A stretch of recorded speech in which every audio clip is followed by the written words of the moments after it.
আসসালামু আলাইকুম বন্ধুরা। আজ ঢাকা দক্ষিণে মুক্তিযোদ্ধাদের সংবর্ধনা অনুষ্ঠানে মুক্তিযোদ্ধা মন্ত্রণালয়ের মন্ত্রী মহোদয় আলোচনা করেন। উক্ত আলোচনা তিনি স্পষ্ট বলেছেন, 1971 সালে যে সকল মুক্তিযোদ্ধা দেশের স্বাধীনতা সংগ্রামে যুদ্ধ করেছেন তাদের সঠিক তালিকা প্রকাশ করা হবে এবং যারা ভুয়া মুক্তিযোদ্ধা আছে 71 সালে দেশের জন্য বা দেশ মাতৃকার জন্য যুদ্ধ না করে যারা মুক্তিযোদ্ধা সেজেছে এবং মুক্তিযোদ্ধার সকল প্রকার সুযোগ সুবিধা ভোগ করছে তাদেরকে তালিকা থেকে বাদ দেওয়া হবে, যেটা অত্যন্ত প্রশংসনীয়। এবং আমি একজন সত্যিকারের বীর মুক্তিযোদ্ধার সন্তান হিসেবে মাননীয় মন্ত্রী মহোদয়কে অবশ্যই তার এই উদ্যোগকে স্বাগত জানাচ্ছি।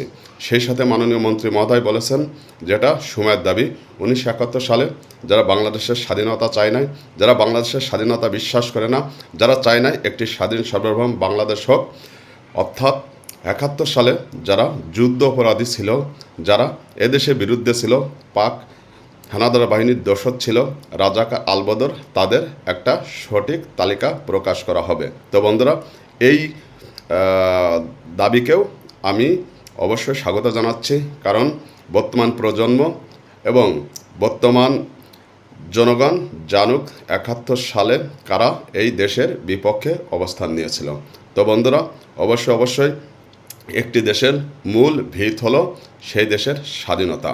1971 সালে যাদের অবদানে এই দেশটাকে আমরা পেয়েছি, মাননীয় মন্ত্রী মহোদয় আশ্বাস দিয়েছে কোনো মুক্তিযোদ্ধা কারোর করুণায় বাঁচবে না বা কারোর করুণায় চলবে না, মুক্তিযোদ্ধাকে সর্বোচ্চ সম্মান দেওয়া হবে। মাননীয় মন্ত্রী মহোদয়ের এই কথায় আমি একতা প্রকাশ করছি, কারণ আসলে মুক্তিযোদ্ধারা হচ্ছে বীর, মহান 71 সালে জীবন বাজি রেখে যুদ্ধ করেছে, তারা কখনো মাথা নিচু করে চলতে পারে না। এর জন্য আমি মনে করি তাদেরকে সর্বোচ্চ সম্মানিত করা উচিত এবং যারা ভুয়া মুক্তিযোদ্ধা আছে তাদেরকে অবশ্যই এই তালিকা থেকে বাদ দিতে হবে।